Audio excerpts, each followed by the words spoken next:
The night of the 24th of December, 1945, began like any other for the Sodder family in Fayetteville, West Virginia. George and Jennie Sodder, along with their children, prepared for a quiet Christmas Eve. By midnight, the children were asleep, and George and Jennie had retired for the evening. At 1 a.m., Jennie was jolted awake by the sound of an object hitting the roof, followed by a rolling noise. Shortly after, she smelled smoke. A fire had broken out in the office of George's business, quickly engulfing the house. George and Jennie managed to escape the burning structure. But 5 children, Maurice, Martha, Louis, Jennie, and Betty, remained trapped upstairs. Desperate to save them, George attempted to rescue them, but his ladder was missing and his trucks would not start.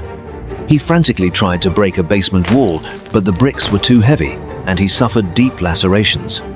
Help was delayed, and by the time firefighters arrived, the house had been reduced to a smoldering ruin. What happened next turned a tragedy into a nightmare. The fire marshal concluded the blaze was an accident caused by faulty wiring, despite George having had the wiring checked months earlier.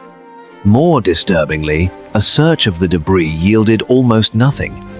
The fire chief claimed the heat had been intense enough to incinerate human bones, yet forensic experts later argued that a house fire, even a severe one, would not reach temperatures high enough to fully consume human remains, particularly in such a short window of time. The parents refused to believe their children had perished in the fire. They began to suspect a kidnapping, possibly connected to George's outspoken political views regarding Mussolini, which had made him enemies in the local Italian-American community. Years passed, and the mystery only deepened. Sightings of the children were reported across the country.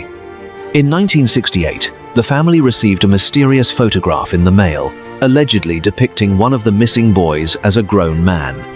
Despite hiring private investigators and maintaining a billboard for decades, the Sodder family never found closure.